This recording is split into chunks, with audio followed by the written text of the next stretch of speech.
empresa chega lá e fala que esqueceu o cartão. Embora. Você está rindo, né? Eu levei todos os cartões errados, não sei o quê. Tá. Ai, meu Deus do céu. Então vamos lá no coisa lá mesmo. Onde vocês quiserem. Não posso ficar sentado lá 3 horas. Isso eu não posso. Não, igual aquele dia, não. Não dá, para mim não dá. Qual é o quórum aqui do especial? Muito bem. Podemos começar? Composto o órgão especial. Reitero meus cumprimentos a todos e vamos à pauta dos processos. Eu já poderia liberar a doutora. Olha. Com abertura já instalada. Já estão liberados? Desde agora? Sim. Doutor Anemar e Doutor Paulo. o doutor Paulo. Até uma está informando que instalada a sessão, Vossas Excelências, doutor Anemar e doutor Paulo, já estariam liberados. É claro que nos daria muito prazer, até lamento de saírem logo. Presidente, eu gostaria de retribuir esse grande prazer, mas eu ficaria aqui que nem sem saber de que exatamente está sendo tratado. O presidente falou a mesma coisa e disse que se dependesse de mim, eu estaria no órgão, mas eu fiquei 2 vezes, então... Tá. Pois é. Eu agradeço muito a Vossas Excelências, viu? Pela colaboração. É um prazer de revê-lo também. Né? Pois não, muito obrigado. O prazer foi meu, alegria de reencontrar a todos. Obrigado. Grande abraço. Um abraço. Muito bem. Tem ata, né? Submeto a ata, a aprovação do egrégio órgão especial. Não havendo observações, considero aprovada para todos os efeitos. Ao pregão. Processo com preferência regimental, item 3, recurso administrativo 587/2018, relator, excelentíssimo desembargador José Marlon de Freitas, recorrente Amatra 3, recorrido desembargador presidente do tribunal, impedido, excelentíssimo desembargador Márcio Flávio Salem Vidigal, suspeito, excelentíssimo desembargador José Murilo de Moraes, primeira inscrição para sustentação oral, doutor Vitor Germano Piscitelli Alvarenga Lana, pela recorrente. Muito bem. Doutor Vitor tem a palavra.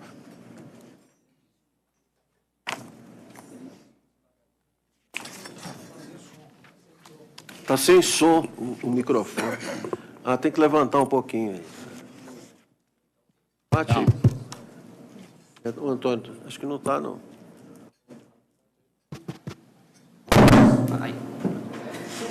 Ok.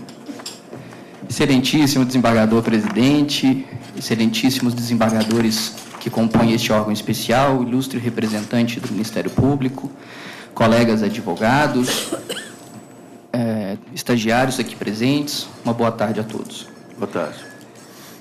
O recurso que me traz até essa tribuna, deslavra da Amatra como recorrente, tem como requerimento obter deste órgão especial o provimento para que se determine a atualização dos valores de ressarcimento de despesas com combustíveis constante do anexo 2 da Ordem de Serviço do Gabinete da Presidência número 1 de 2016 e também para que se insira na norma previsão de atualização dos valores de combustíveis sempre a partir da data prevista nos últimos editais do CONFAS. Pois bem, excelências, a matéria que me traz até aqui, portanto, diz respeito ao valor de ressarcimento do litro de gasolina daqueles magistrados que utilizam o seu próprio veículo para deslocamento a bem da administração pública.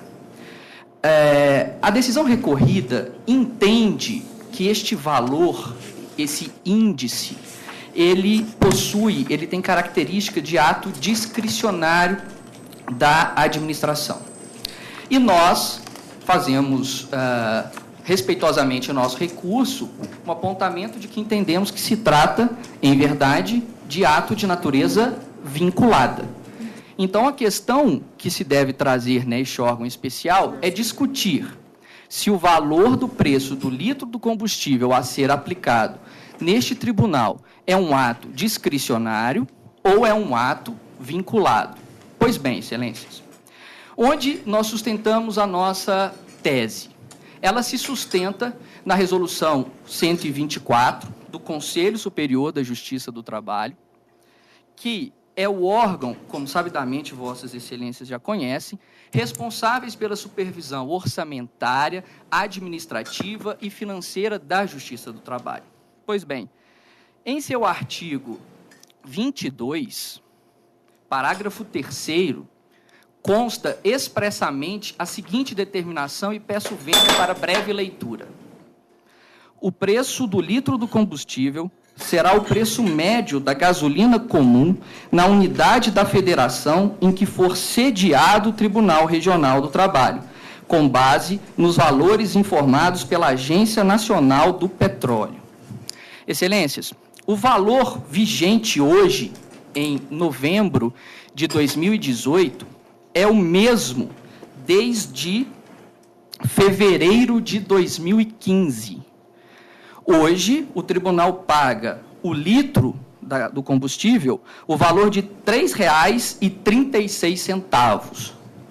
Na projeção que se foi feita na data do requerimento, em maio de 2018, o valor deveria ser de R$ 4,46. Ou seja, há aí uma discrepância entre o valor pago atualmente, referência 2015, e o preço praticado no mercado hoje do combustível. Pois bem, nós entendemos que o parágrafo 3º, pela sua redação expressa, determina a vinculação da administração pública em respeitar os índices expedidos pela ANP ou pelo CONFAS. Não é discricionariedade da administração pública, data máxima vênia, impedir o reajuste desse preço do litro do combustível. Ademais, não se pode esquecer que a própria Secretaria de Planejamento Orçamentário afirmou nos autos a existência de previsão orçamentária para tal reajuste, tanto no ano de 2018, quanto para o ano de 2019. Então, nós estamos aqui diante de uma situação delicada, certamente, porque envolve despesa, entretanto, uma situação que, pelo direito, é abraçada com firmeza. Primeiro, porque a resolução do CSJT, que tem natureza vinculante, a resolução determina o reajuste. Segundo, porque a própria administração, por meio da secretaria competente, afirma peremptoriamente que há previsão orçamentária para tal reajuste. Então, nós temos que tomar cuidado aqui na decisão de hoje para não haver uma situação de enriquecimento ilícito da administração pública. E digo por quê. A decisão recorrida, ela afirma que esse reajuste implicaria num aumento de despesa de algo em torno de 60%. Sim, de fato, isso é verdade. Entretanto, alguém está arcando com esses 60%. E este alguém que está arcando com 60% de reajuste é o magistrado. O magistrado que tem seus subsídios que não podem ser reduzidos, ele está pagando esses 60% a mais de despesa. E nós temos que lembrar que a atividade que o magistrado pratica, obviamente, é também interesse da administração. Esse magistrado, que tem que pagar, por vezes, valores consideráveis de combustíveis para exercer a função jurisdicional deste tribunal, é compelido a manter-se com bases de valores há 3 anos superado. E todos sabemos que a gasolina é um dos fatores que, no Brasil, recebeu o maior aumento nos últimos 3 anos. E, por fim, apenas por zelo e cuidado, excelências, eu gostaria de fazer uma observação com relação ao ponto da decisão em que se faz referência à emenda constitucional 95 de 2016. A emenda que, no caso, estabelece um novo regime fiscal. A decisão recorrida, data máxima vênia, faz uma leitura equivocada, a meu sentir, de que esta emenda seria um impeditivo orçamentário para que se pudesse deferir este reajuste. Ocorre que, excelências, a emenda 95, que determina o congelamento dos orçamentos, ela se baseia na correção pelo IPCA. E o combustível, a gasolina, é um dos elementos que compõe a base de cálculo do IPCA. significando dizer que é um dos fatores preponderantes até mesmo para o acréscimo do valor do IPCA e, consequentemente, o acompanhamento do orçamento. Então, não é possível se negar um reajuste de combustível sob o argumento de que o novo regime fiscal não permite, quando, na verdade, neste caso específico, nós estamos tratando de um elemento que compõe a base de cálculo do IPCA e que é a referência para o orçamento do ano seguinte. Portanto, entendemos, data máxima vênia, que não deve se utilizar deste argumento para impedir o reajuste pleiteado. Por essas razões, eu agradeço a Vossas Excelências pela atenção e requeiro da tribuna o provimento do recurso impetrado. Pois não, muito obrigado, doutor. Com a palavra, eminente relator, desembargador José Marlon de Freitas. Pois não, senhor presidente. Eu cumprimento o ilustre advogado, como sempre, brilhante nas explanações que aqui vem fazer. Senhor presidente, este benefício foi criado pelo Conselho Superior da Justiça do Trabalho pela Resolução 124 de 2013. E no artigo 22, logo no início fala, no interesse da administração, poderão ser ressarcidos, locomoção, etc. Poderão. Na origem, me parece que nasce com uma certa, ou certa não, certamente, o princípio da discricionariedade, de modo que não me parece de ser algo que possa ser tratado aqui, neste momento, de forma diferente, não. Eu, sem entrar no se é justo ou se não é justa a pretensão, mas o voto que eu elaborei e distribuí para os colegas é no sentido de privilegiar a decisão tomada pela presidência em exercício no momento em que indeferiu a pretensão. Eu fiz um relato circunstanciado aqui no voto, eu não vou ler, que depois o eminente procurador vai ter acesso a ele, das dificuldades orçamentárias pelos quais passam os tribunais, notadamente a Justiça do Trabalho. O corte é profundo, há uma exigência do Tribunal de Contas de as despesas denominadas discricionárias, que são também as despesas ditas primárias, uma necessidade de fazer uma readequação, uma economia mesmo, diante da dificuldade orçamentária que existe, do corte que foi feito. Então, essas despesas continuadas, como é o caso desta reposição de gasto com combustível, me parece que não se deva mesmo reajustá-lo da forma como pretendida, não. É um gasto a mais, não é? É assim, eu até nem imaginava que existia isso, porque na minha época não havia, a gente realmente tinha que custear isso andando pelo Estado afora. Mas é justo que seja assim. Mas é algo que, de certa forma, já ajuda o magistrado no exercício da magistratura, que ele, nessas andanças dele por interior, pelo valor que está, embora defasado, mas ajuda. E o fato é que a administração está com compromisso com a dificuldade enorme de ter suporte para os gastos necessários das despesas do dia a dia. Em que pese ser justa, me parece que o tribunal acertou ao indeferir esta pretensão. O voto que encaminha nesse sentido, senhor presidente, eu peço vênia ao eminente procurador e aos colegas de primeiro grau, mas eu estou propondo, encaminho o voto no sentido de indeferir o pedido. Pois não, Vossa Excelência nega provimento ao recurso, portanto. Não é? Há divergência de alguns dos eminentes desembargadores, todos de acordo. Portanto, é a decisão que se proclama unânime nos termos do voto do eminente relator. Negou-se provimento ao recurso. Lamentavelmente.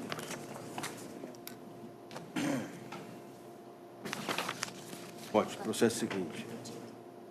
Item 5, recurso administrativo 307/2018, relator, excelentíssimo desembargador Paulo Maurício Ribeiro Pires, recorrente João Braz da Costa Val Neto, recorrido diretor-geral do TRT, Impedidos, excelentíssimo desembargador Marcos Moura Ferreira. Suspeito, excelentíssimo desembargador José Murilo de Moraes e excelentíssimo desembargador José Marlon de Freitas.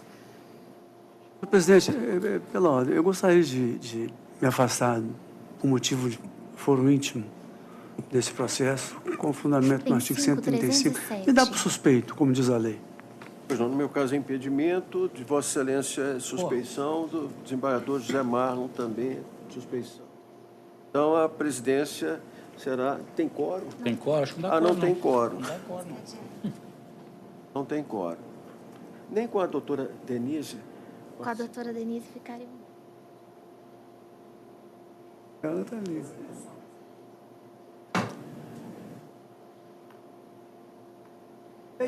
Tem. Então, mas Vossa Excelência teria que adiar momentaneamente o julgamento. Não tem problema, doutor Antônio Fernando? Então, para que Vossa Excelência leia rapidamente, então, o processo. Então, consta que a convocação da desembargadora Adriana Goulart de Sena Orsini para compor e participar do julgamento, registrados o impedimento e as suspeições arguídas e o impedimento. A presidência será da desembargadora Lucilde. O doutor Antônio Fernando tem que esperar um pouquinho, então. Não tem problema. E aí pode passar passando para o próximo, então. Passar para o próximo. Item 6, recurso administrativo 518/2018, relatora, excelentíssima desembargadora Juliana Vignoli Cordeiro, recorrente Vanessa Oliveira Cabral, recorrido, desembargador-presidente do Tribunal, impedido, excelentíssimo desembargador Márcio Flávio Salem Vidigal, inscrito para sustentação oral, doutor Tiago Cardoso Pena, pela recorrente. Muito bem, doutor Tiago tem a palavra. Esse é o 6. 18. Excelentíssimo senhor desembargador-presidente, excelentíssimo senhores desembargadores, componentes da Egrégia Órgão Especial, excelentíssimo senhor órgão de execução do Ministério Público do Trabalho, demais colegas e servidores aqui presentes, nosso boa tarde a todos. Boa tarde.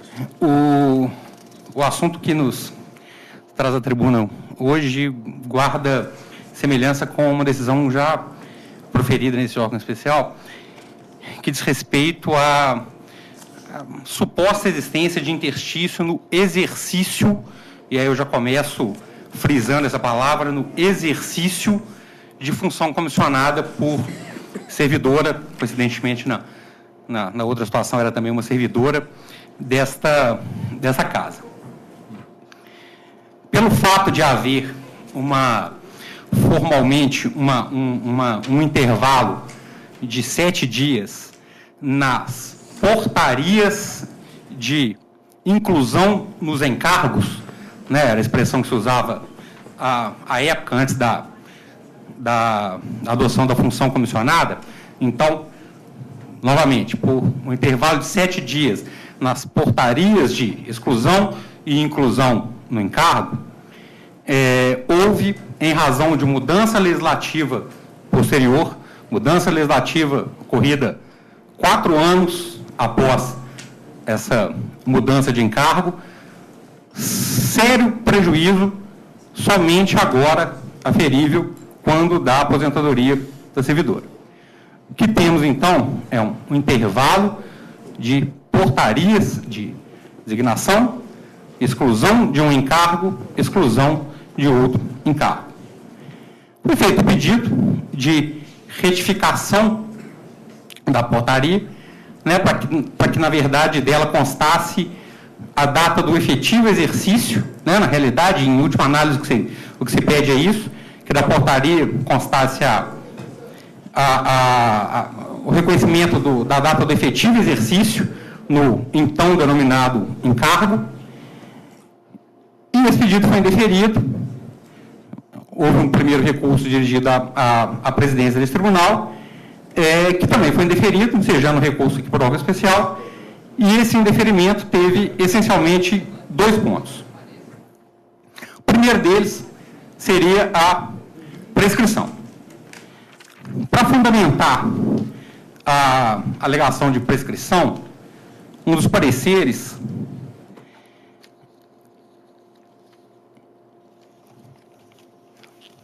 eu tomo a liberdade de citar o trecho. No caso da apreciação, a portaria 54/91 foi publicada no Diário Judiciário, Suplemento Minas Gerais, em 6 de março de 91, surtindo os efeitos dela decorrentes. Ou seja, a servidora não recebeu a função comissionada relativa ao período de 21 de fevereiro de 91 a 28 de fevereiro de 91. Observa-se, por conseguinte, que o início do prazo prescricional se deu com a publicação da referida portaria, estando fulminado, portanto, o direito de requerer a revisão da data consignada naquele ato administrativo.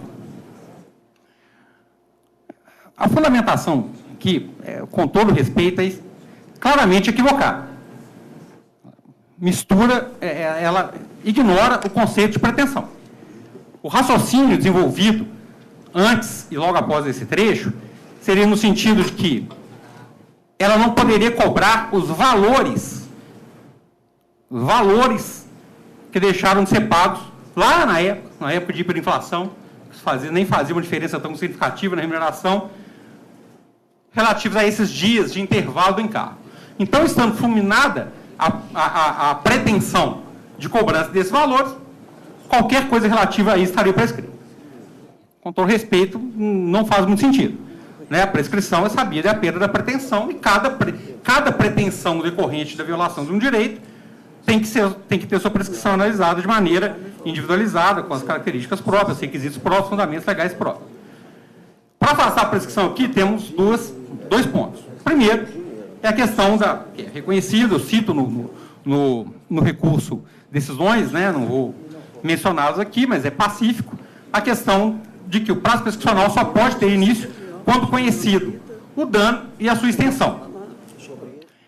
O dano decorrente da não correta declaração do exercício, e eu vou sempre frisar essas palavras, declaração, exercício, em razão da conclusão do recurso, surge agora no pedido de aposentadoria dela. Isso já seria suficiente para afastar a prescrição. Se não bastasse, o mais importante, a pretensão desse pedido não é condenatória. A pretensão é meramente declaratória. Declaratória do prazo de exercício, da data do efetivo exercício das funções, da atual função comissionada, do então denominado encargo. E é sabido que a pretensão declaratória não está sujeita à pretensão. Então, o primeiro fundamento para a negativa do pedido foi esse. Segundo, seria a presunção que todos nós sabemos ser relativa, de veracidade e de legalidade do ato administrativo. Bom, o fundamento apontado para a questão da presunção de legalidade dessa portaria, com todo respeito também, é um imenso equívoco.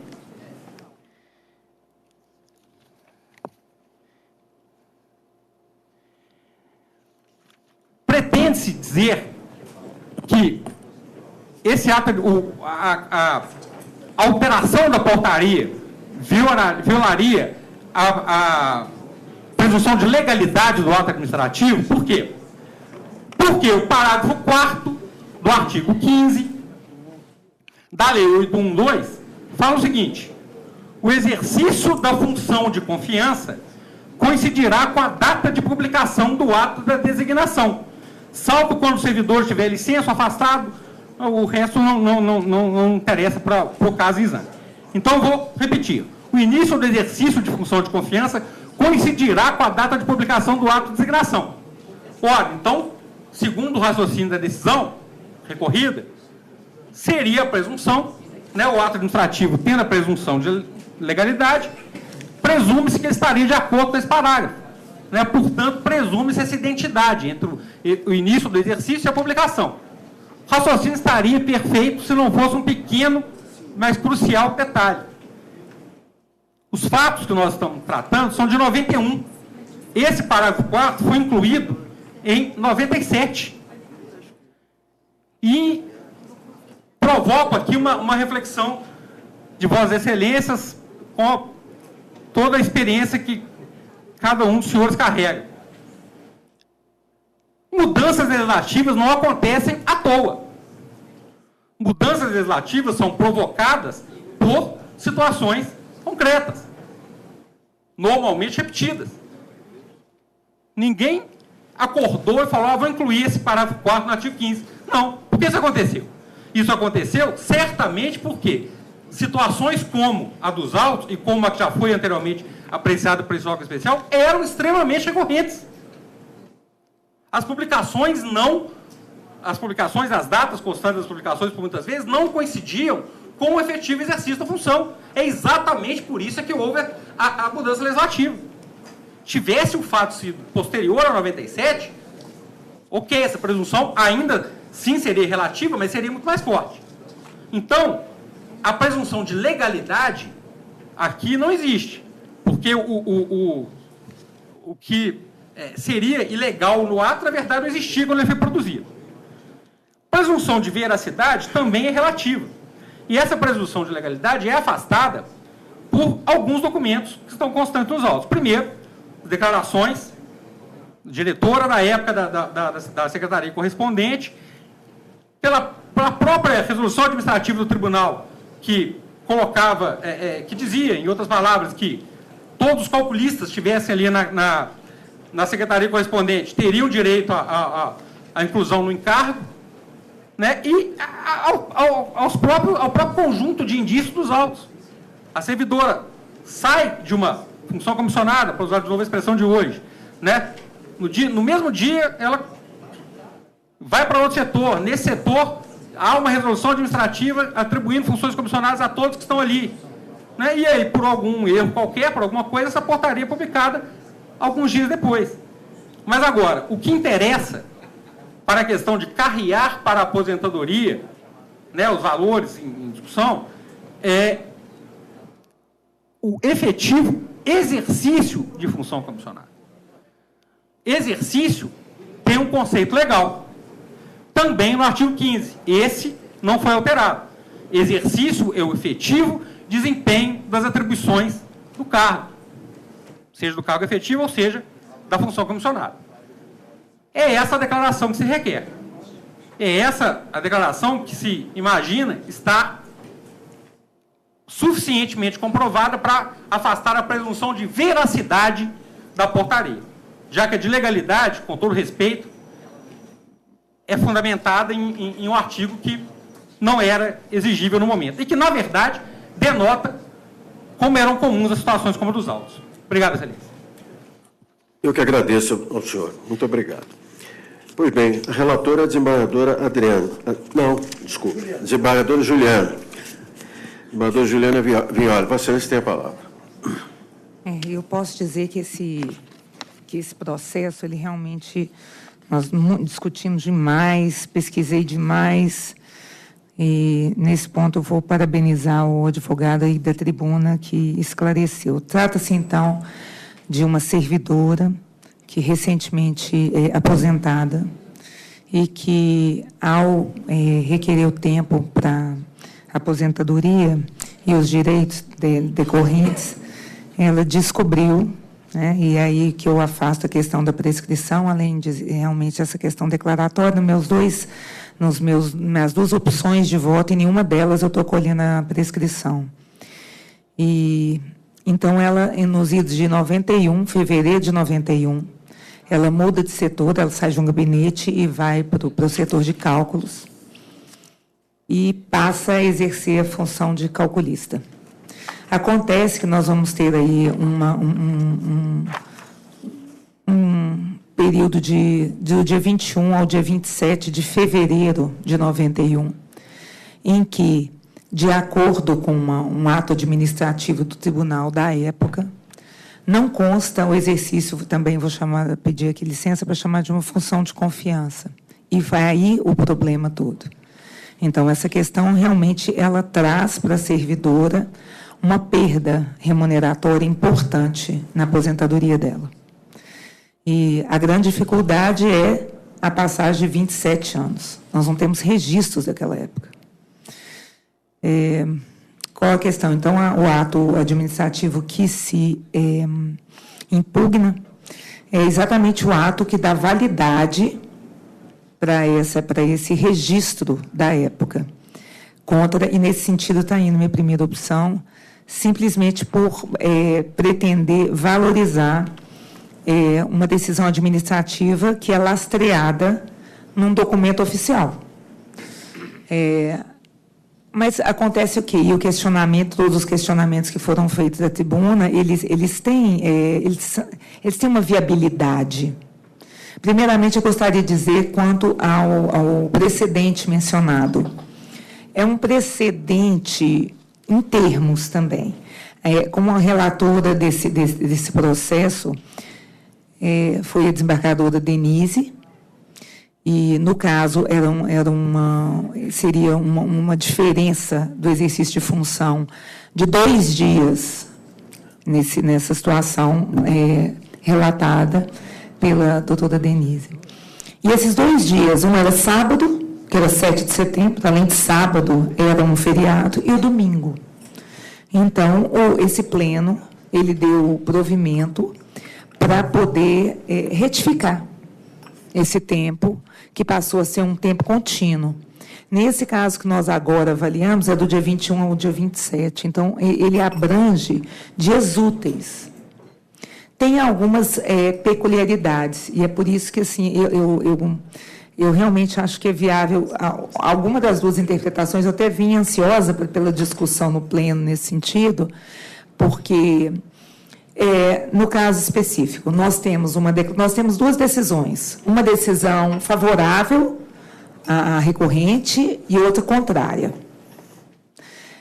Nós temos aqui uma declaração da chefe do setor da época, que diz que, desde que ela chegou no setor, ela exerceu a função de confiança, continua a chamar de função de confiança.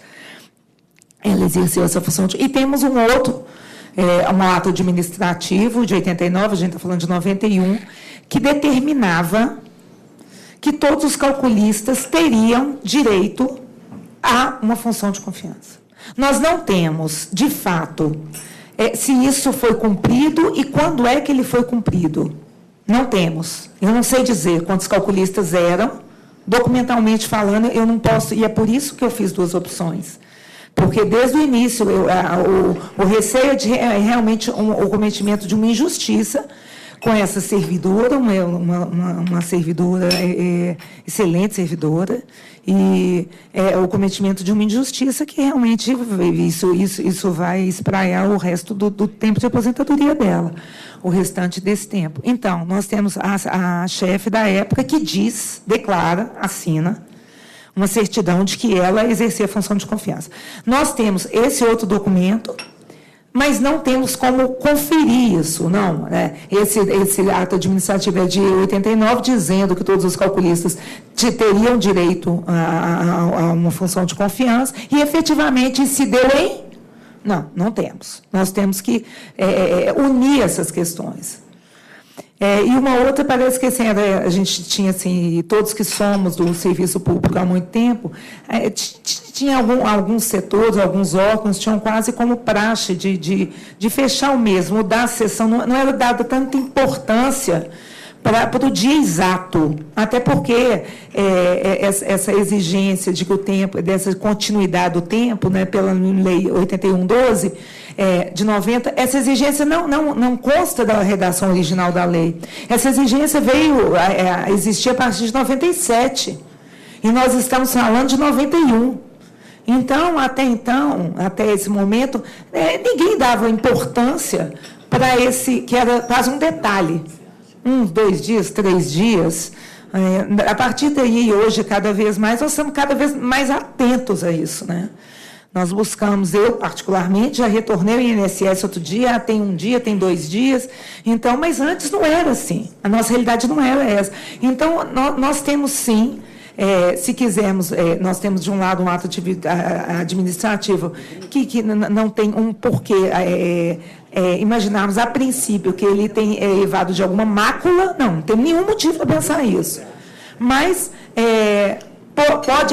pode ser que tenha ocorrido, de fato, algum equívoco nesse sentido, E ela não teve conhecimento do prejuízo, e aí é um dos casos de afastamento da prescrição, a não ser no ano passado, em 2017, quando ela requereu aposentadoria. Então, eu achei extremamente delicada a situação, porque, a rigor, se pegarmos aí pelo um livro de administrativo, nós já temos uma decisão. Tem uma decisão, está pronta. Agora, quando a gente aprecia, verificando os contornos todos que o caso traz, não é tão simples.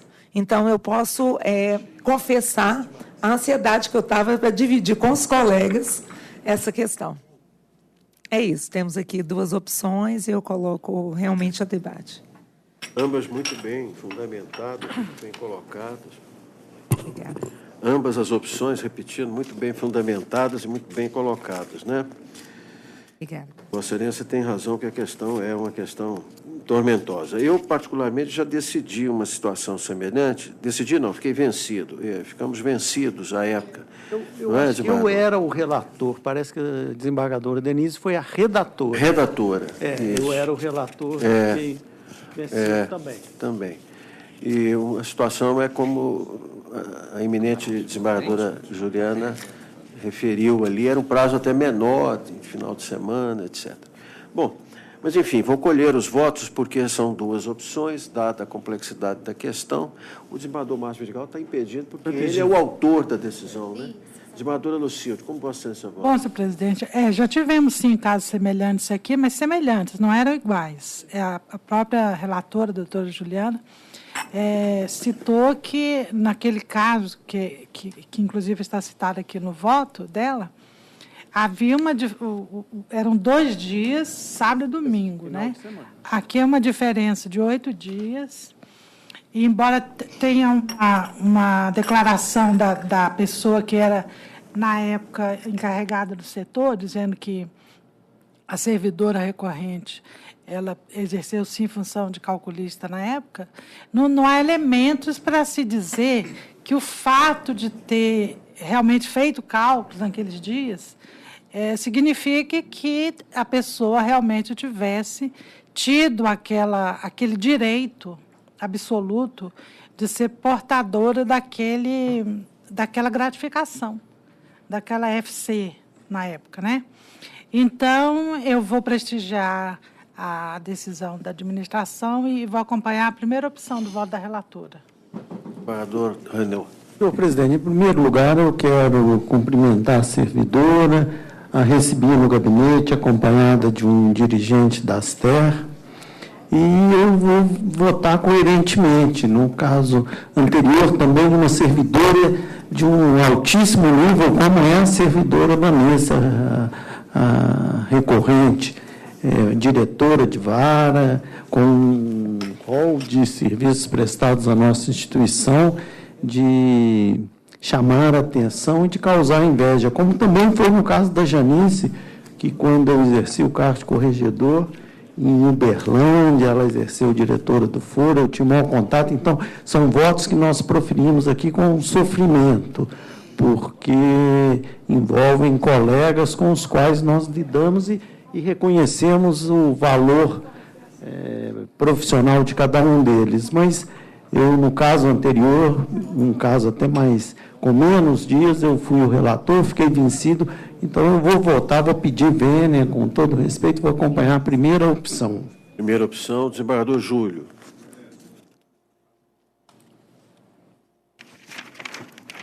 Eu estou, data vênia, perfilhando a tese jurídica esboçada na segunda opção da ilustre relatora. Especialmente porque eu estou entendendo que a falha do sistema de registro do nosso tribunal, que inviabilizou a pesquisa para aferição da veracidade ou inveracidade da portaria administrativa contestada, ela não pode, por si só, prejudicar a servidora. Principalmente se vem aos autos, como realmente aí está e veio, uma declaração idônea nos autos, né, emitida pela chefe do setor da nova lotação da servidora, ou por aquele setor, no sentido inconteste de que inexistiu a solução de continuidade no desempenho da função comissionada, o que, a meu ver, estaria a amparar a pretensão recursal e estaria também a reforçar o erro material administrativo consubstanciado na portaria contestável, o qual é passível de correção pela própria administração, para que se possa fazer justiça a uma servidora que, durante anos a fio, prestou, com inegável competência e dedicação, né, seu trabalho em prol desse tribunal. Então, eu, respeitosamente, acompanho a segunda opção. Segunda opção, desembargador Júlio. Desembargadora Maria Lúcia Cardoso. Bem, acompanhando o voto do doutor Júlio, no sentido da segunda opção, porque a certidão de folha 5, está ouvindo? Demonstra satisfatoriamente. Desde 21 de fevereiro de 1991, data de sua efetiva lotação na DSCJ, a servidora passou a se ativar como calculista. Destaque, se estava recorrente no efetivo exercício da função para a qual havia previsão de pagamento de gratificação para todos os exercentes, a posterior formalização de sua inclusão no encargo para fins remuneratórios não afasta o reconhecimento do exercício contínuo de função gratificada. Seria um raciocínio lógico nesse sentido. Portanto, como constou na segunda opção do voto da eminente relatora, figura-se forçosa a ilação de que a portaria 54/91, ao apontar a inclusão da servidora no encargo somente a partir de 1º de março de 91, não espelhou a realidade dos fatos, pelo que se impõe a retificação vindicada. Então, estamos com a segunda opção do voto. Com a segunda opção que Vossa Excelência vota, desembargadora Denise. Votar, não? presidente. Desembargadora Denise. Voto? Isso, não? Só naquele do... Ah, naquele. Tá. Acho que não. Não. Acho que é no outro. Não sabia. Desculpa, viu, desembargador Denise? Imagino.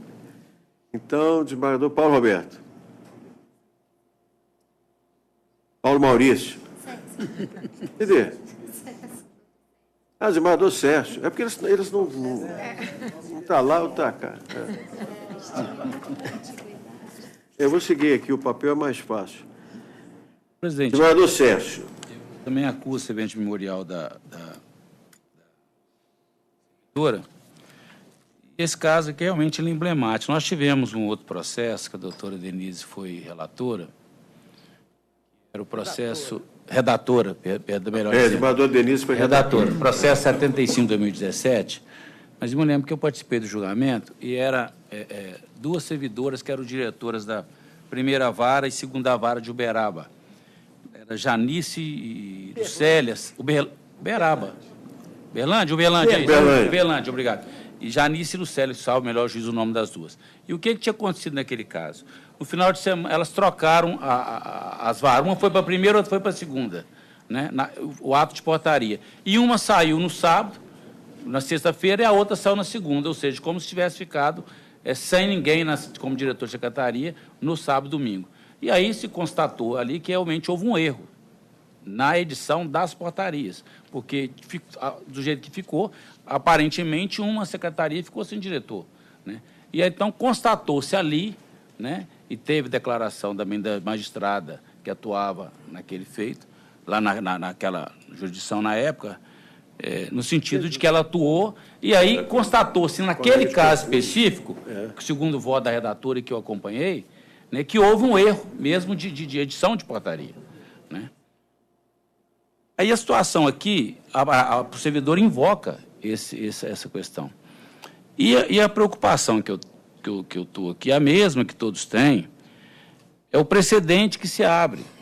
Porque aqui nós temos um espaço grande de dias. Eu até consultei o calendário de 91 para verificar se por acaso era aquele feriado de carnaval, de Semana Santa. Não é, o carnaval foi dia 12 de fevereiro de 91. Aqui foi no dia 21, numa quinta, do outro dia 28, na outra quinta-feira. Tivemos dias úteis, não teve nada de feriado. E aí a questão central é essa. Ela foi para o setor, mas não tinha a função comissionada. E a função comissionada precisa de um ato de nomeação, né, para ela ter direito ao recebimento. E ficou esse vácuo. se acatarmos, e aqui o que nós temos? Nós temos uma resolução lá atrás que assegurava quem estava nos cargos lá esse pagamento, só que não teve como apurar quantas pessoas tinham lá à época. Não tem essa questão para provar. Olha, lá tinha 25, tinha 26, portanto, eram todos comissionados. Não tem essa questão. Você tem uma declaração de uma ex-servidora, né, falando que a declaração que está aqui, ela foi para lá e certamente ela existia porque todo mundo lá fazia cálculo. Né? A função comissionada, ela depende efetivamente de nomeação, e o que vale efetivamente o ato de nomeação é a portaria. Eu teria que verificar se houve erro. E aqui, efetivamente, eu não pude constatar a existência do erro, como foi naquele outro caso.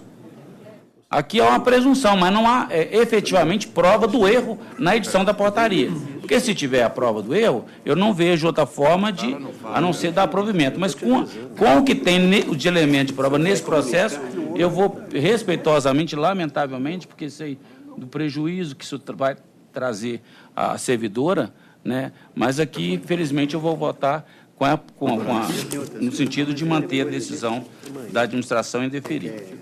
Primeira opção, senhor presidente. Desembargador Paulo Maurício. Desembargador Zé Marlon. Um abraço. Presidente, melindrosa, né, a situação. Eu vou votar a segunda opção. Pois não. Porque, e rapidamente, senhor presidente, já foram ditas as razões, porque é incontroverso que todos que foram trabalhar no cálculo tinham essa função comissionada. E ela foi para lá antes dessa data que consta da portaria. Isso é fato, pelo que eu entendi. E isso, me parece, e tem uma certidão da chefe local da época. Agora, a minha dúvida é só o seguinte, sendo ela servidora aposentada, a certidão que ela tem fé pública, porque ela já não é mais servidora, né, quando ela fez a certidão. Mas é apenas uma dúvida, mas existe essa certidão. E, pelas razões que constam nos fundamentos da segunda opção, as razões também fundamentadas pelo doutor Júlio, com base nelas, então eu opto pela segunda opção. Prejuízo enorme. É assim que eu decido. Segunda opção. Segunda opção. Risca aí para mim. Pede lá. Desembargador, segunda opção. Desembargador Paulo Maurício. Você pode pegar lá e trazer. Está ao lado, está ao lado. Esse aqui está aceso. Passa de uma hora. Presidente, eu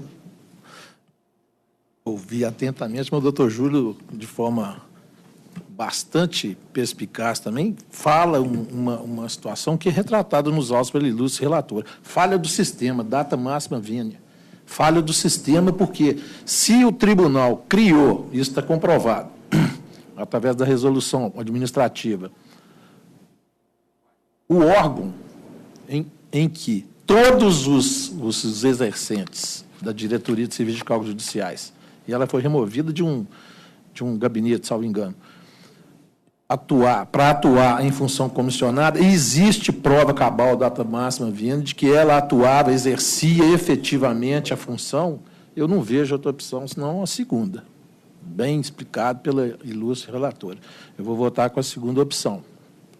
Reparar o erro aqui, um erro de sistema, data vênia. Desembargador Paulo Maurício com a segunda, né?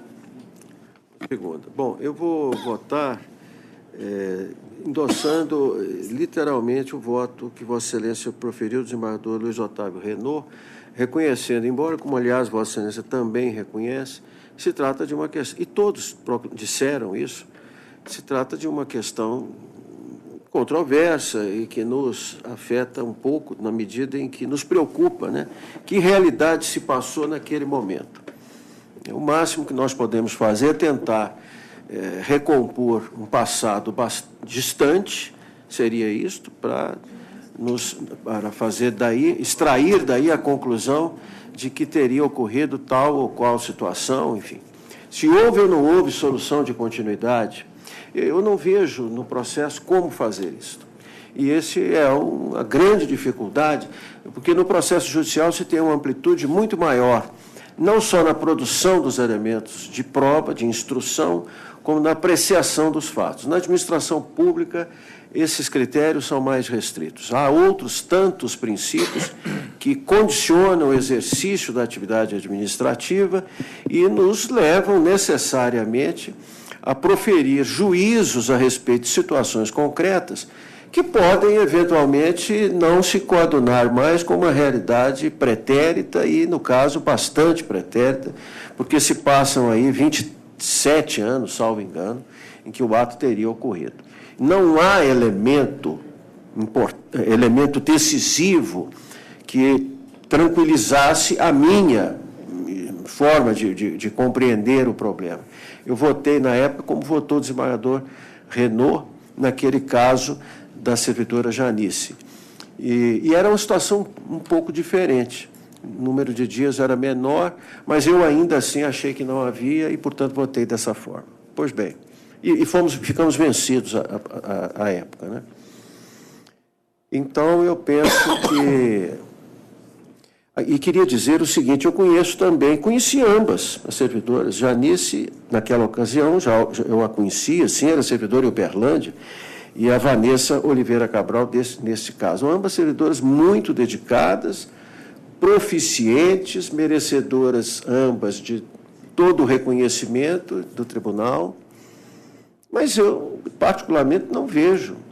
Quer dizer, particularmente não, porque não tem particularidade nenhuma da minha parte. Tem a objetividade das circunstâncias que cercam o caso e que a desembargadora Juliana Vignoli retratou muitíssimo bem nas duas hipóteses que trouxe. Hipóteses de trabalho, de raciocínio, para meditação, para ponderação, para reflexão, ambas muito bem fundamentadas. Mas eu fico com a primeira opção também, ou seja, parece que é negando o provimento ao recurso. Você tem a palavra. Desde o início eu coloquei aqui, a gente tem por hábito, inclusive, quando a primeira opção é sempre a opção do relator. Sim. Né? E eu posso dizer que quando eu fui colocar as duas opções, eu tive muita dificuldade em saber porque eu entendo que o ato que está sendo impugnado, ele foi absolutamente correto. É um ato administrativo e, por isso, ele tem que estar lastreado, de fato, na documentação existente. Agora, aqui, no plenário, numa votação...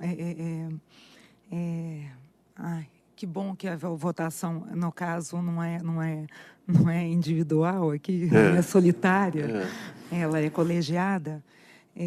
Eu sempre vi o judiciário assim, o sentimento da justiça, né?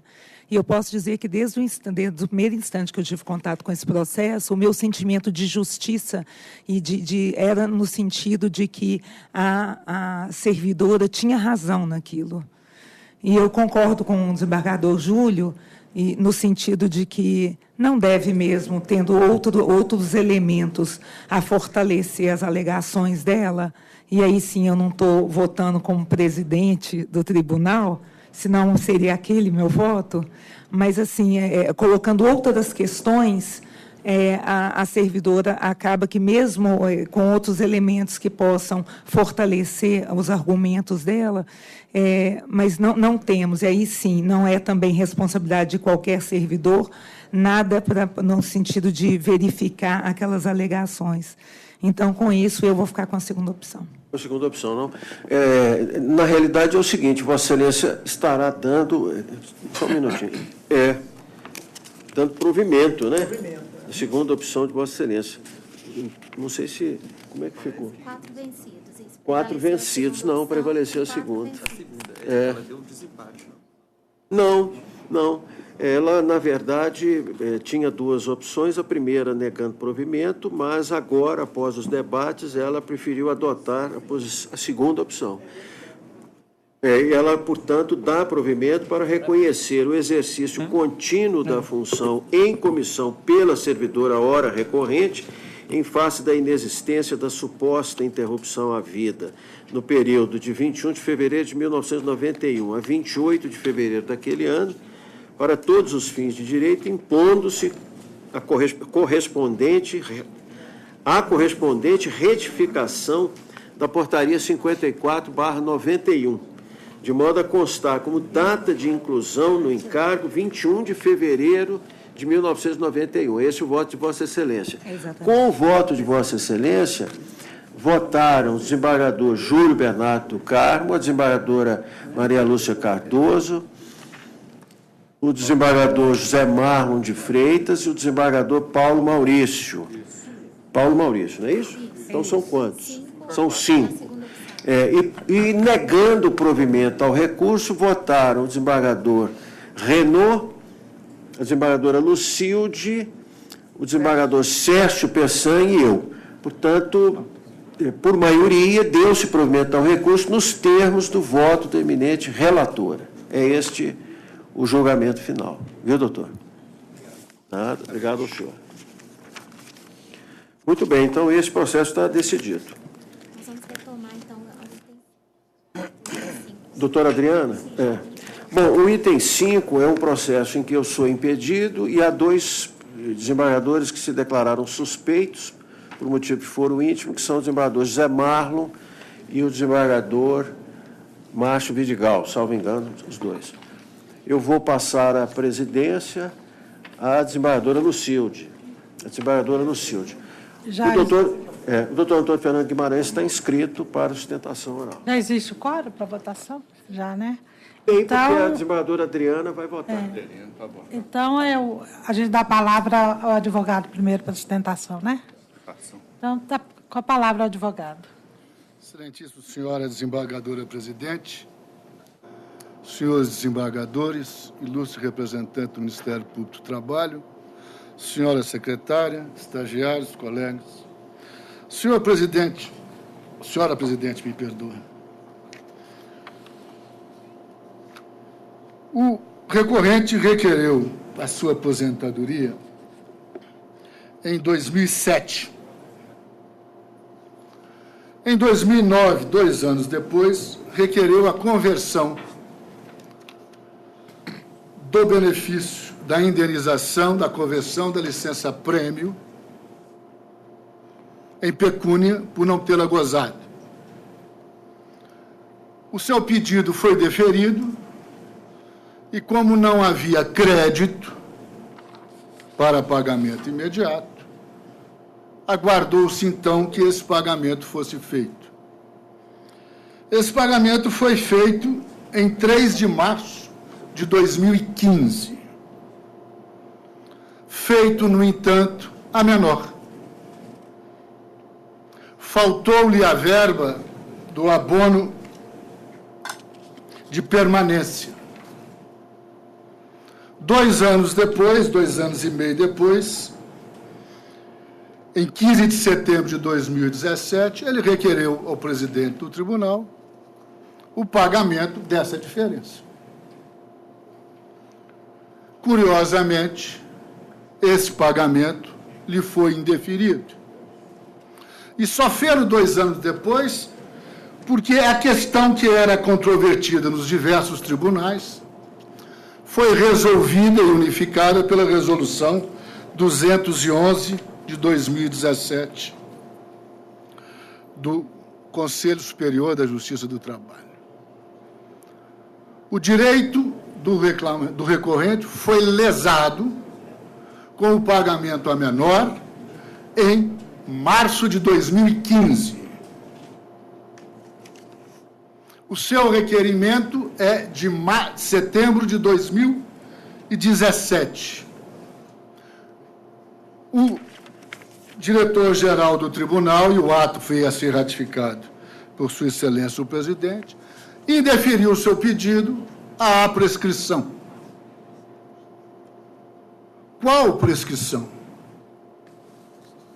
Aprendi, com todo respeito, data vênia, e nas lições de Santiago Dantas, que prescrição decorre da lesão do direito.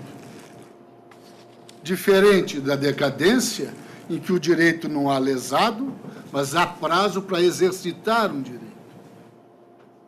Quando se deu a lesão de direito do requerente, do recorrente?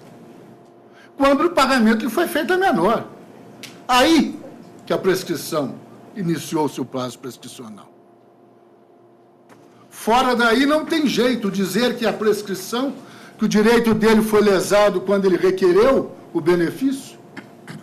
O que ele requereu naquela época foi o pagamento correto. E o que lhe foi definido é o pagamento correto. Chega em 2015, lhe paga o errado. Só aí que ele sofreu a lesão, só aí que ele descobriu que o direito dele foi lesado. Ele não poderia ter ajuizado a ação para que a lesão não se convalescesse? Em 2015, ou antes de 2015, ou 5 anos depois de sua aposentadoria, porque o direito não lhe foi negado. Com todo respeito, data máxima vênia, prescrição não há na espécie. Mas vou mais além. Levado o processo a parecer do Ministério Público, o ilustre representante do Ministério Público disse: não temos nem que discutir prescrição. Ele está requerendo o pagamento com base na resolução do CSJT, que é de 2017, e ela não retroage. E desde quando o Conselho Superior da Justiça do Trabalho cria direito? O Conselho Superior da Justiça do Trabalho, numa norma secundária, interpretou o quê? O que os tribunais estavam divergindo. E esta resolução, nos seus considerandos, ou até melhor, esta resolução, a sua ementa é essa: padroniza procedimentos relacionados às rotinas de pagamento de pessoal no âmbito da Justiça do Trabalho de 1º e 2º graus. E em seu artigo 5º, ela então define, o que é que ela define? Como se dá o pagamento da gratificação da licença-prêmio em face do artigo 87 da Lei 8.112. E ela está assim redigida no artigo 5º.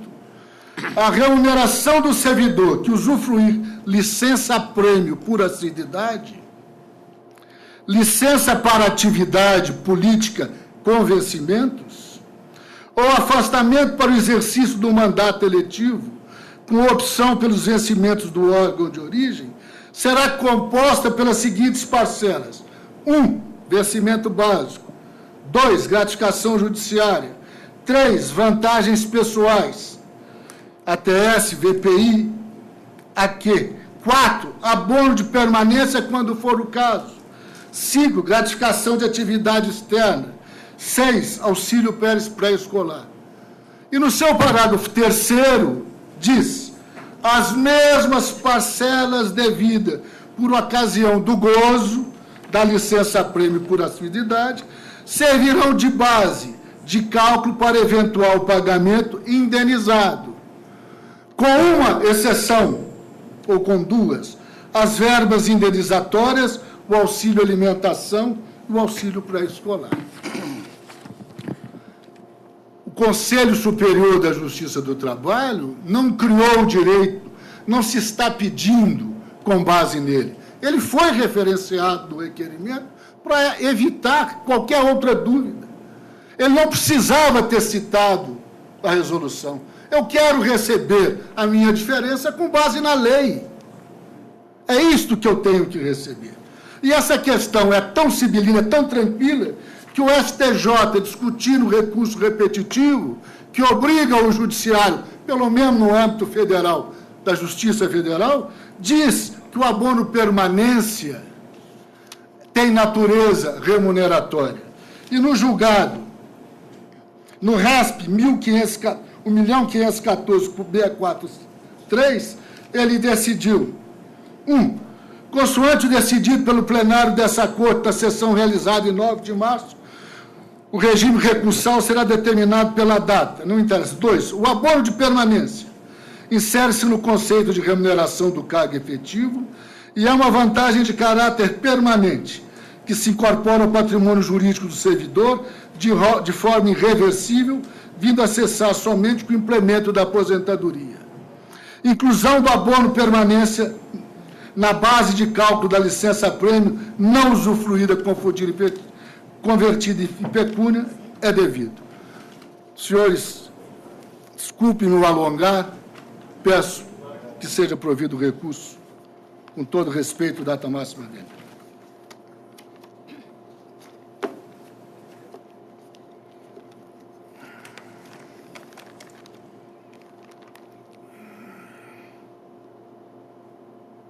Ah, sim. Esqueci que estava presidindo. Eu passo a palavra ao relator para proferir o seu voto. Paulo Maurício, né? Doutor Paulo Maurício.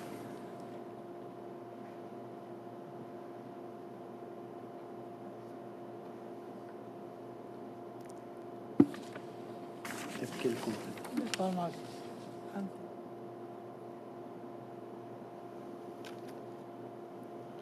Chegou aí.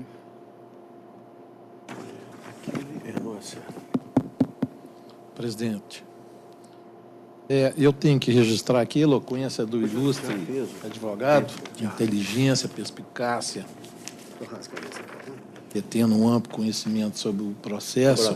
Eu já distribuí a proposta de voto.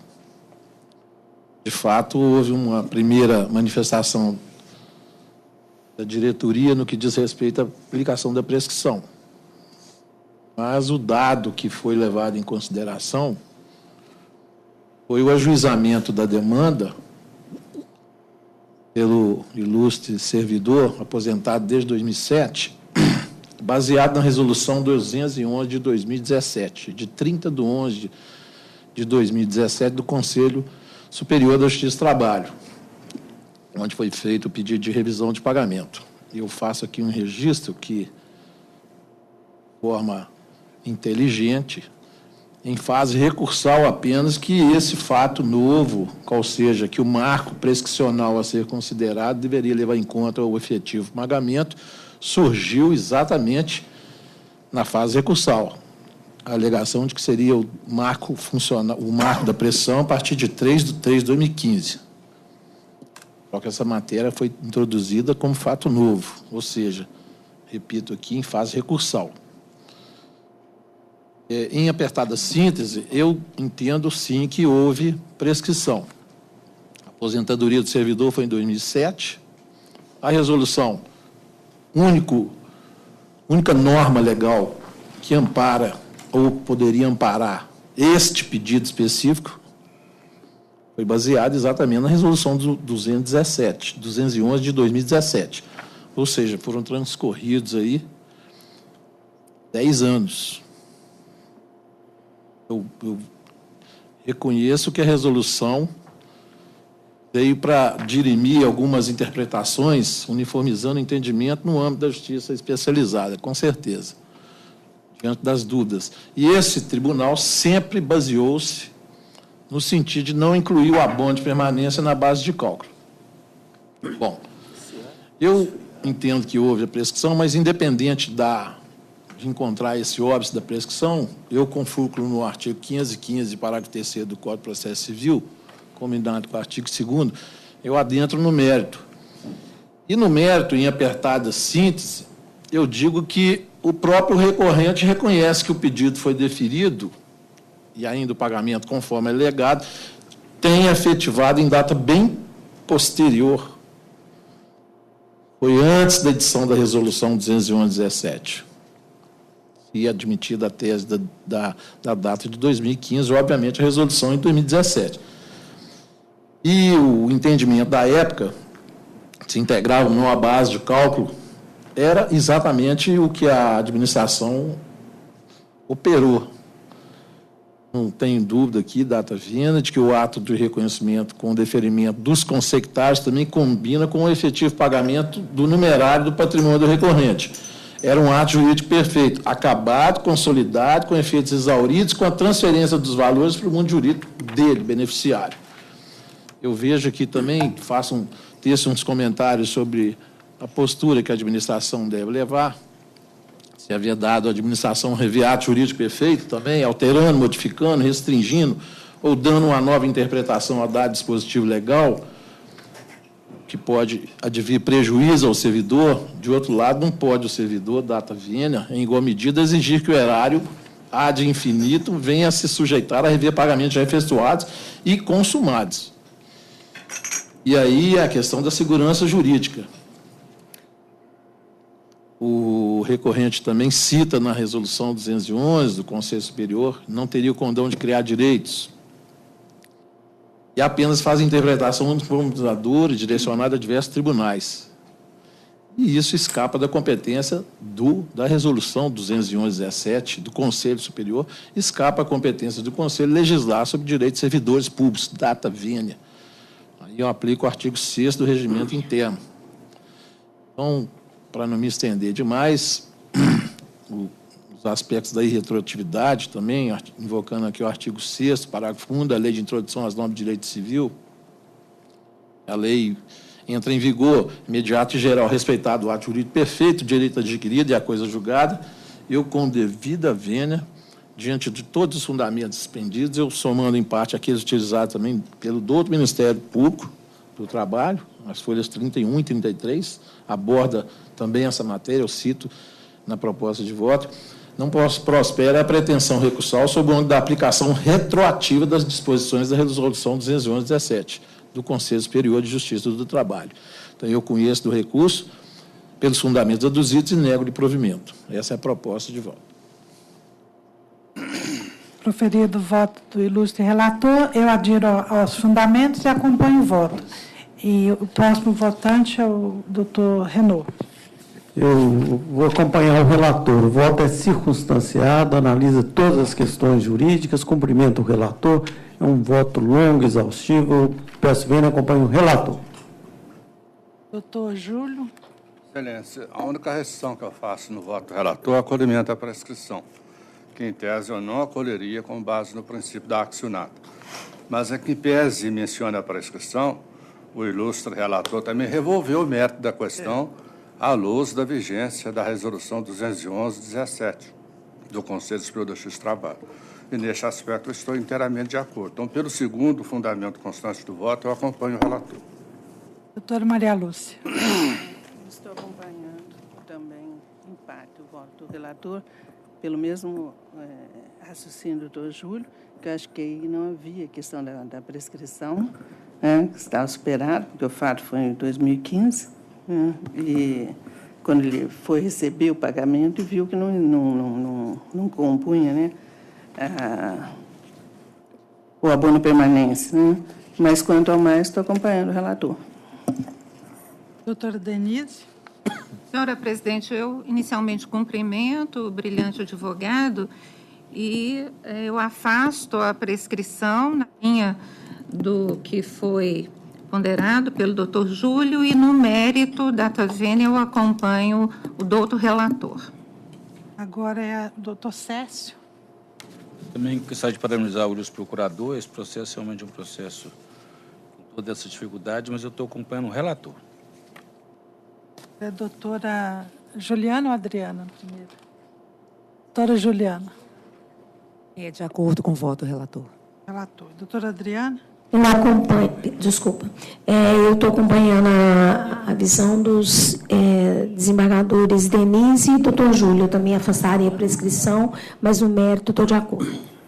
Então, por unanimidade, prevalece o voto do ilustre relator. Não, unanimidade não. Unanimidade não. Porque a doutora Denise e a doutora Adriana ficam vencidas em parte, né? Não, doutor Júlio. Com relação à prescrição. Eu também. Vencidos foram só na prescrição. Luciano. O ato jurídico perfeito. São 4 que são vencidos quando a prescrição. Adriana, doutora Maria Lúcia. Tais quanto a prescrição. É só a prescrição. No mérito é unânime. O mérito é unânime. Também é mérito, mas é uma prejudicial. É, um prejudicial de mérito. Isso. Obrigado, senhor Portete. Devolvo à presidência. Pois não, muito obrigado. Processo seguinte, Theo. Item 4, recurso administrativo 153/2018. Relator, excelentíssimo desembargador Paulo Maurício Ribeiro Pires. Recorrente, Marco Flávio Neves. Recorrido, desembargador-presidente do Tribunal.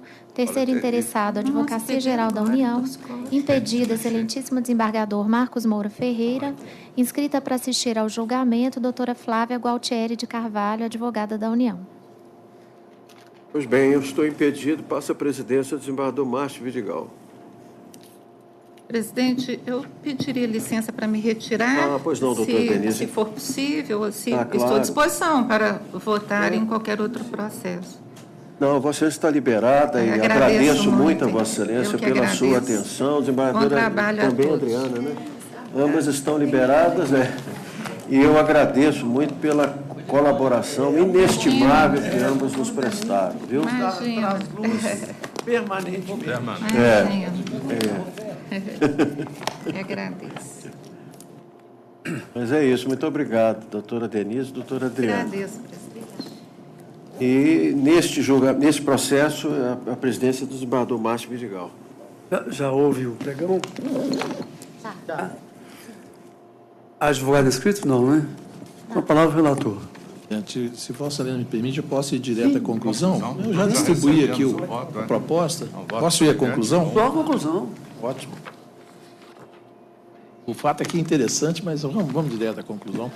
Eu conheço do recurso administrativo interposto no método do provimento parcial recurso para reconhecer a legalidade do ato de aposentadoria expedido pelo TRT-3 em favor do recorrente e determinar que sejam encaminhadas cópias dos autos ao Egrégio Tribunal de Contas do Estado de Minas Gerais, ao do Ministério Público Estadual e à FEPAMIG para as providências que entenderem cabíveis à vista da segunda aposentadoria concedida na esfera estadual e para a qual foi contada em duplicidade de tempo de serviço exercido pelo servidor recorrente, acolhendo nesse particular as manifestações do Ministério Público do Trabalho e do Ministério Público Federal, ambos detentores da tutela do patrimônio público. Essa é a proposta. A divergência?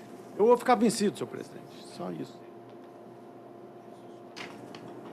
Mais alguém, além do doutor Renaud e esse presidente em exercício aqui, vencidos o eminente desembargador Renaud, né? E Márcio Vidigal. Márcio Vidigal. Assim se decide. Oi. Não. Estou acompanhando o relator. Houve a presidência? Vamos. Mas tem um monte, né? Cuidado, se eu cair aqui, eu estou liquidado. Daqui eu vou direto, quase que eu caio. Melhor ficar quieto. Essa é a única coisa que não pode acontecer. Quero ver o que vai acontecer. Recurso administrativo 597/2018, relator, excelentíssimo desembargador Luiz Otávio Linhares Renaud, recorrentes Renata Aparecida Mendes de Almeida e outra, recorrido, desembargador-presidente do Tribunal, impedido, excelentíssimo desembargador Márcio Flávio Salem Vidigal. O meu voto, posso ir à conclusão? O voto foi distribuído, nos meus casos, com muita antecedência, para agilizar o julgamento. Eu estou conhecendo o recurso administrativo e, no mérito, confiro-lhe provimento para deferir o pedido de remoção da servidora Renata Aparecida Mendes de Almeida por permuta com Luciana Cifuentes Lima Reis, que é oriunda da 2ª região. O voto eu procurei ser bastante minucioso, examinar todas as circunstâncias e poderia prestar algum esclarecimento, mas acho que o nosso tribunal, no fundo, em essência, também estaria ganhando com a vinda dessa servidora. Excelência, só um esclarecimento. Vossa Excelência adota a primeira ou a segunda? Primeira. Praticamente são idênticas. É a primeira. A segunda define a lotação. Segunda é a rotação dela. Como as varas estão tendo menos movimento processual e a vara de Muriaé está completa, eu acho que, caso seja deferido o entendimento da douta maioria, eu acho que seria melhor a administração poder verificar, inclusive direcionando que o pedido dela é para Muriaé. Perfeitamente. Só um minutinho, por favor.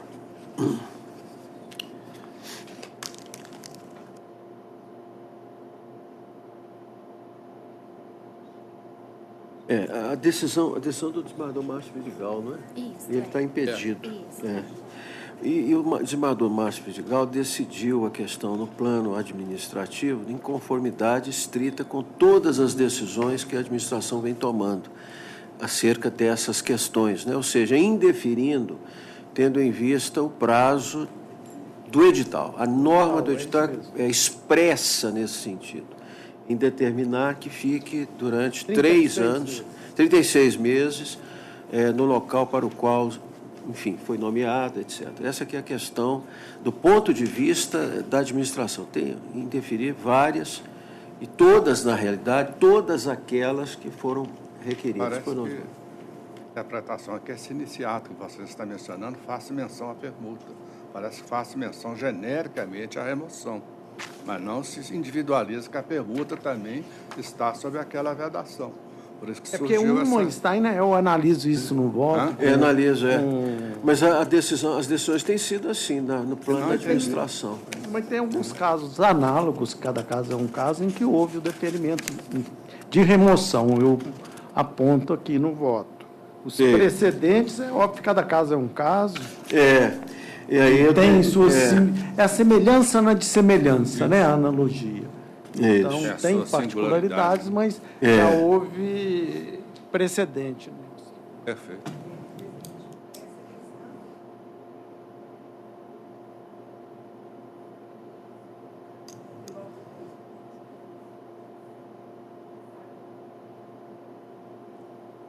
Menos...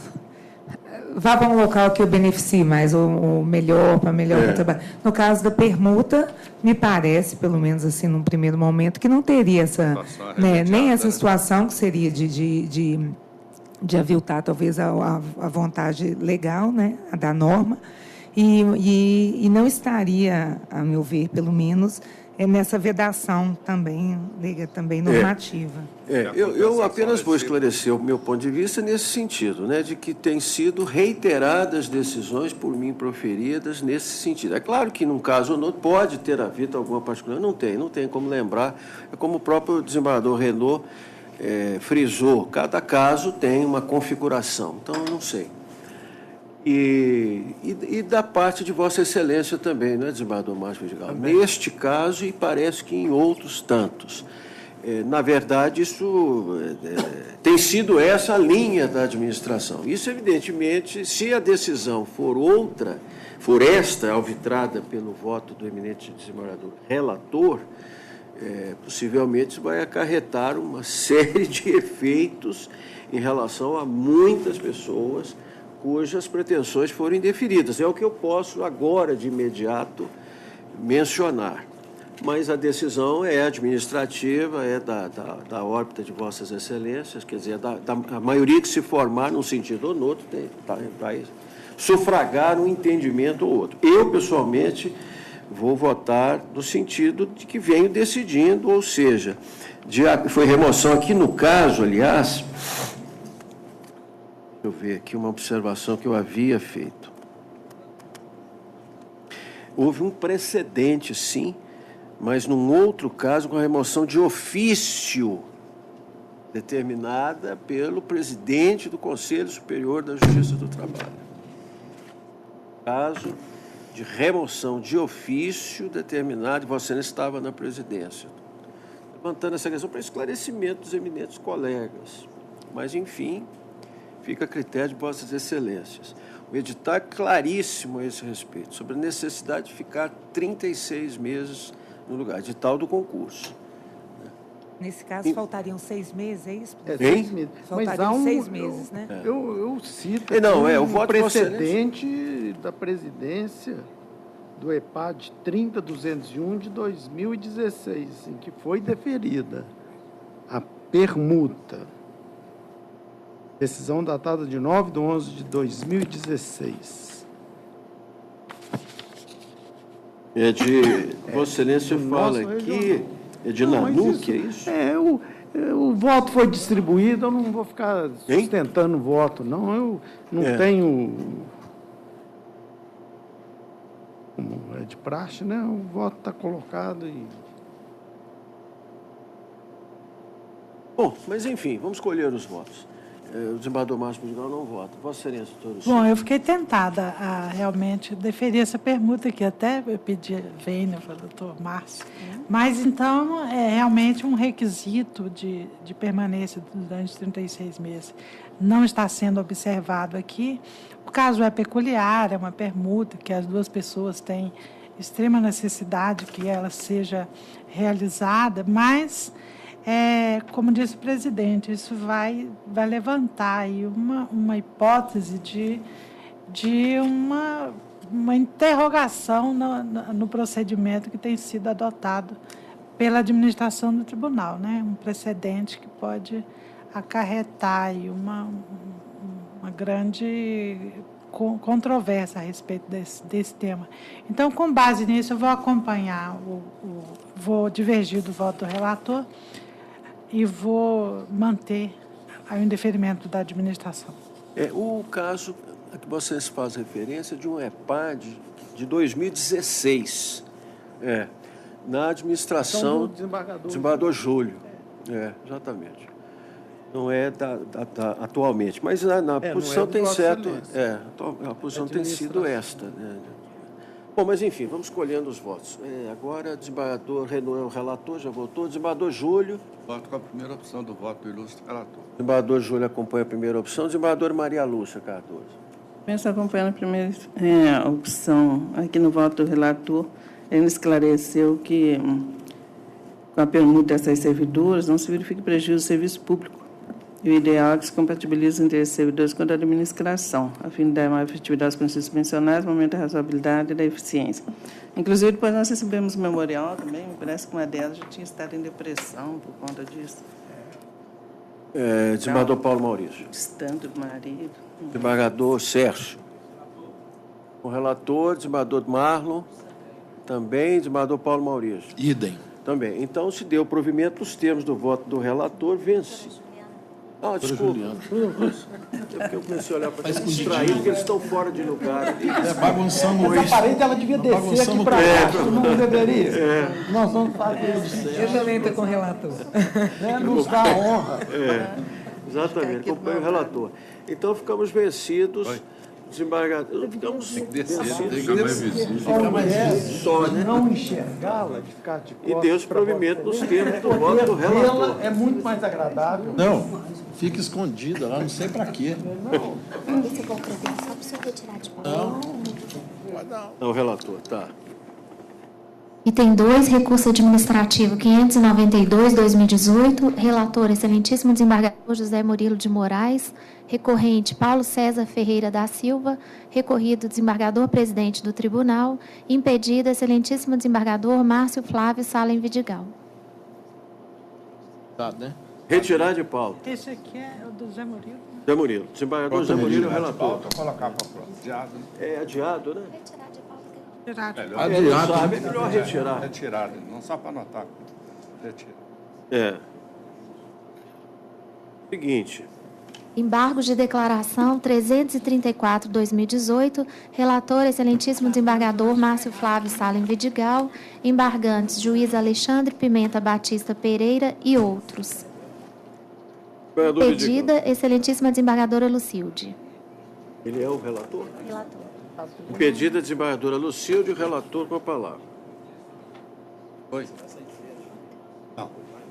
Eu vou indenizar minhas férias. Ele é o relator. É possível. Não tem mais dois. É D. Não sei até quando É eu tenho D. que ficar para conquistar esses dois, né? Pedida, desembargadora Lucilde, relator Vidigal. Desembargador Vidigal. Aqui, ó. Acho que eu estou atormentado, sabe? Eu teria que ficar até junho ou não, para rodar isso. Tá. Esse não Esse nega. Todos de acordo, seguinte. Item 2, embargos de declaração 457/2018, relator, excelentíssima desembargadora Juliana Vignoli Cordeiro, embargante, meritíssimo juiz Leverson Bastos Dutra, impedida, excelentíssima desembargadora Lucilde da Ajuda Lira de Almeida. Desembargadora Vignoli. Conhecendo e negando provimento. Conhece e nega, todos de acordo? Não entendi. É só esse constrangimento. Me preocupa. Seguinte. Matérias administrativas, item 1, processo 569/2018, referendar a convocação de juiz titular de vara do trabalho para substituir no egrégio tribunal. Todos de acordo? Todo mundo. Aprovadíssimo. Aprovado. Item 2, matéria administrativa 573/2018, autorizar a convocação de juiz titular de vara do trabalho para substituir no egrégio tribunal. Todos de acordo, todos. Seguinte. Item 3, indicação de servidor para o exercício de cargo em comissão. De acordo. De acordo. De acordo? Todos. Item 4, matéria administrativa 619/2018, interessado o meritíssimo juiz Erdman Ferreira da Cunha, referendar o ato da presidência que concedeu aposentadoria voluntária por tempo de contribuição ao excelentíssimo juiz Erdman Ferreira da Cunha. De acordo. Todos de acordo com nossa recomendação, homenagem, reconhecimento, um grande juiz, muito relevante serviço, sempre uma carreira de muita devoção, muita seriedade, que se impôs ao respeito de toda uma comunidade jurídica pelos seus atributos morais e profissionais. E esse servidor. Foi servidor esse também, servidor da casa. ligado Mais à um, instituição, né? Desde sempre. Desde sempre. Começou a carreira no cargo mais... Com adesão do Ministério Público. E foi da Corregedoria do Haroldo. Do Haroldo, exatamente. Seguinte. Item 5, aposentadorias dos servidores. Marlene Gontijo Roque, Ana Maria da Cruz Seabra, Eduardo Coelho Guimarães, Márcia Vicentina da Silva, Raimundo Andrade da Rocha, Romilda Ventura de Miranda, Eni Batista de Freitas, Josete Auxiliadora Campos Lara Menezes, Maria Lúcia Bicalho Dias, Arlene Araújo Guedes, Henrique Luiz Alves Rocha, Marluiz Lacerda, Cristiana de Oliveira Andrade. Só com esses aí. Muito bem. Todos de acordo? De acordo. Com as homenagens que também se devem fazer a todos esses servidores pelo relevante trabalho e empenho com que estiveram à frente de seus cargos durante longos anos. Nosso abraço, nossos parabéns com o ofício que se pede regularmente a todos eles, né? Saudação. Está todo mundo aposentando, não vai sobrar ninguém não, presidente? Esse é um problema complicadíssimo. Cada pleno que a gente faz, no caso, cada órgão especial, né, agrava-se este seríssimo problema. Seríssimo. Mas... sem poder recompor, né? Também. Toda a administração pública, de um modo geral, está enfrentando esse problema. Isso mesmo, não é só. O Ministério Público, da mesma experiência. Problema. Não sei como vai ser com a emenda 95 nos próximos 20 anos. Bom, vamos ver, né? Ver o quê? Seguinte. Item 6, matéria administrativa 623/2018, interessada a desembargadora Maria Estela Álvares da Silva Campos, remoção de sessão especializada de dissídios individuais. Pois não, há aí um pedido de remoção da desembargadora Maria Estela Álvares da Silva Campos de uma SDI para outra. Agora, ontem a doutora Thelma, anteontem, aliás, me mostrou o processo, né, no exame lá da pauta do pleno, e dentro do processo há uma manifestação, não é isso? Do desembargador José Eduardo. Do desembargador José Eduardo, não é dele? Isso. O desembargador José Eduardo manifestando interesse pela pela remoção para essa mesma SDI. Ele é o mais antigo. Então é ele, exatamente. Então, bom, não sei, a matéria está em debate. Da minha parte, eu não vejo. Eu acho. Mais antigo. É o mais antigo. Houve essa inscrição, né? E parem automaticamente a reautuação para constar como requerente, ao invés de dar Estela ele, ou ela fica mesmo como requerente e a gente refere para o outro. Está falando para todo mundo. Pois é, mas a minha pergunta é a seguinte: ele apenas manifestou interesse? Pois é. Ou requereu a remoção? Ou requereu? Quem? Quer saber se requereu. Ele confirmou. Eu pedi a Thelma anteontem. Eu tive essa mesma dúvida, porque não há um pedido expresso nesse sentido, a não ser uma Era uma declaração, uma Prestação de certidão. interesse. Né? Mas não há pedidos por isso. Ele pediu. A Secretaria-Geral da Presidência ouviu todos os desembargadores mais antigos, etc. E o desembargador José Eduardo manifestou seu interesse. Não, exatamente, a dúvida era essa. Então, tem apenas a certidão, essa certidão. Mas eu pedi à Thelma, então, que ouvisse, que ratificasse, para ele ratificar ou não, porque, às vezes, já que não havia uma petição, podia ter mudado de ideia, enfim. Mas ele confirmou o interesse na remoção. Do meu ponto de vista... Pois não, desembargador Sérgio. Do meu ponto de vista, é o mais antigo. Não tem outro jeito. Eu só queria esclarecer, presidente, a manifestação dele é requerimento. A primeira manifestação não foi... Porque o que aconteceu aqui nesse processo é que, ao surgiu a vaga, a doutora Marcela fez um requerimento formal. Em fase do requerimento formal, na forma do artigo 14 do regimento interno, abriu consulta aos mais antigos. Isso. Aí, vários responderam que não tinham interesse. Mas o doutor Zé Eduardo, quando ele manifestou, o manifesto foi: senhor presidente, venho pelo presidente requerer a Vossa Excelência remoção para colenda segunda sessão. Então, ele apresentou requerimento mesmo. Eu não sabia. Isso foi quando? Está aqui na data 5 de novembro. Então foi agora. Foi no prazo que foi ele conseguiu manifestar, ele veio e apresentou requerimento. Eu não vi isso, não sabia. Não vi. A Thelma também não tinha visto. Está aqui no processo, aqui, ó. Tá é porque ele requereu. 8 versos. Eu não vi, porque quando ele requereu, estava na presidência o desembargador Márcio Vidigal. Então, pode não ter dado tempo nem de autuar isso, não pode ter dado tempo nem de ter ido a Vossa Excelência. De qualquer forma, também não mudaria nada, porque teria que trazer para o órgão especial. Então, retificando a informação que eu não tinha, porque tinha apenas essa, e nem Vossa Excelência tinha, porque de 5 de novembro, eu retornei, acho que no dia 9, parece, de novembro, e ele requereu. Para mim não mudaria, não, porque houve a ratificação da parte dele. Eu só sugeriria o seguinte, que nós devemos constar que uma certidão. É bem deferir, me faltou o termo aqui, que a desconsiderar o pedido feito pela desembargadora Maria Estela em face da inscrição do desembargador mais antigo. E por unanimidade deferir a remoção desse mais antigo, que é o doutor Eduardo, José Eduardo. Porque o pedido aqui está formulado só por ela. Como se tivesse votado não, mas o doutor Sérgio viu lá. Olha as folhas 9 aí. Uma petição do doutor José Eduardo. Estou concordando com isso. Eu não tenho aqui. Está aqui, ó. Só dizendo Só como pegar o seria PDF. a certidão, Seria né? a certidão. Foi feito por e-mail, presidente. E-mail, folhas 9. Mais antigo, desconsiderar o pedido da requerente, que é a doutora. Sim, tá. Seria para a proclamação.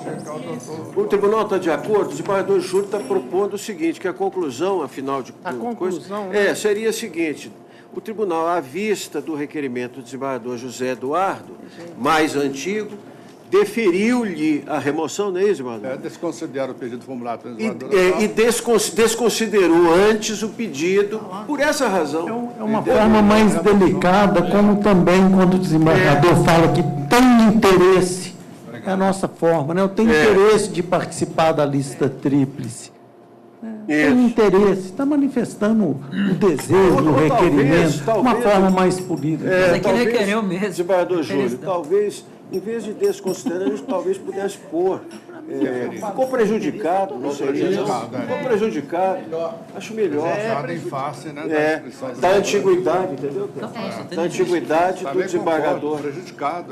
Prejudicado. Do desembargador José Eduardo, que requereu a sua remoção. Ela falou? Concordam? Então está resolvido. Eu gostaria de saber só para que eu possa me manifestar com... Sim. O desembargador Sérgio falou que está no... Está requerido, está claro. Não, pois é. Nem Vossa Excelência viu, porque não deu tempo, na verdade. É o EPAD. O PDF foi disponibilizado. Eu imprimi aqui, ó. Claro. PAD 32, aqui, ó, PDF aqui, ó.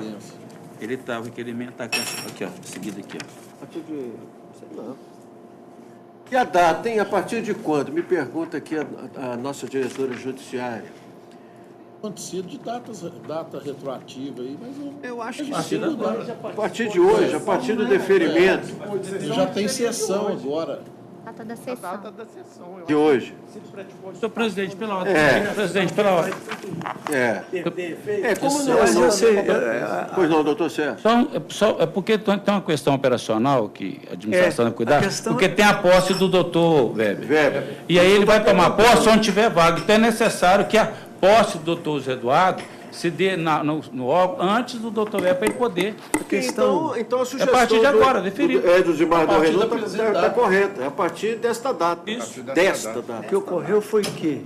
Essa distribuição Viu, presidente? O que ocorreu foi que a manifestação da desembargadora Maristela foi dirigida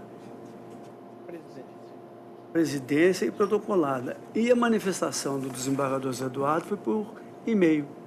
O doutor Zé Eduardo é da informática. É da informática. Porque foi consultado por e-mail. É o direito virtual, né?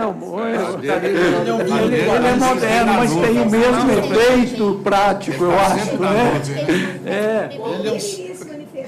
Ele manifestou por e-mail porque foi consultado via e-mail. A administração constou via e-mail e ele respondeu via e-mail. É desburocratização do sistema público. Exatamente. É isso. Tem que ser assim. É VAP. Bom, em resumo, dessa maneira está correto, né? É unânime a decisão, etc. Todos estão de acordo. Senhor presidente, só uma sugestão, deferida a remoção, porque a data, aí a administração é que vai definir qual que é melhor junto com o desembargador, porque a partir do momento da remoção, tem a questão da distribuição, mas ele fica vinculado aos processos anteriores. Então é só isso agora. Pois mas não foi Vossa Excelência quem concordou com a conclusão do desembargador Renault, que seria a partir eu só dessa sugeri data? que tem que ter a administração que precisa se acautelar, a data que vai dar posse, porque tem que dar posse antes do outro. Mas nós deferimos a remoção, a data com Vossa Excelência. A administração que acha que é melhor. Não há posse formal, não. Não, eu falo a nomeação. Ele vai participar da próxima sessão. Não tem posse. Tem posse, não. Tem posse. Não, está ok. A posse do desembargador Weber. Então, declarando desde logo, está resolvida essa... De acordíssimo. A partir de hoje. A partir de hoje, né? A partir da presente. Então, tá bom. Então, vamos lá. Item 7, matéria administrativa 624. Ele passa a partir de hoje a não receber a distribuição do outro. Ela vai ter que comunicar. Isso. Mais rápido possível. Realmente tem que comunicar. Não, o Júlio tem razão, porque senão dá uma confusão aí. A gente resolve aqui, na hora de operacionalizar, o sistema não funciona igual. Toda hora. Então, tem que comunicar hoje. Mas tudo bem, está resolvido então. Matéria administrativa 624, 2018. Interessado, juiz Lenício Lemos Pimentel, licença para pesquisa e elaboração de dissertação de mestrado. Dissertação de mestrado, as entidades, enfim, me falta o nome, as unidades que tinham que se manifestar se manifestaram. De acordo, né? E estão todos de acordo. Eu submeto à apreciação do tribunal. De concessão, né? Está correto. O prazo 90 dias. Acho que é 90, agora eu não lembro de cabeça. 90 dias, salvo engano, para. O desembargador Paulo Maurício falou que é 90 dias, é isso mesmo, né? Para a dissertação. 90 dias, é isso mesmo. 90 dias para elaborar a tese, etc. Dissertação de mestrado. A partir de 21 de janeiro de 2019. Perfeito. Unânime. Oi. Gente, vamos embora. Ele quem? Até uma pergunta, e acho que tem razão, eu dirijo a Vossa Excelência, do reitor, que foi quem deu... Não, foi Vossa Excelência. Que se não seria melhor colocar a partir de amanhã do desembargador José Eduardo, porque hoje ele já recebeu distribuição. Então, vamos colocar a partir de amanhã. Mas a gente trata também o processo como se fosse algo assim que não pudesse mexer. Ele recebeu, está no gabinete dele por despacho, ele devolve. Pois mas é menos. Só para trazer menos problema. Menos problema, porque depois lá no sistema que manda em nós, não somos nós que mandamos no sistema. Nós já somos referências. Estou brincando, mas parece verdade. A partir de amanhã. Tá. Então tá bom. Terminou? Algum registro de alguma manifestação? Acho que não, né? De bem-vindo a Vossa pois não, muito obrigado, fico muito grato. Bom retorno. Muito obrigado. Prazer enorme estar com os colegas aqui no órgão especial. 13 de dezembro. É o último. Muito obrigado a todos, um grande abraço. Felicidades. E até o próximo, se Deus quiser. Vai que eu esqueço. Hotel.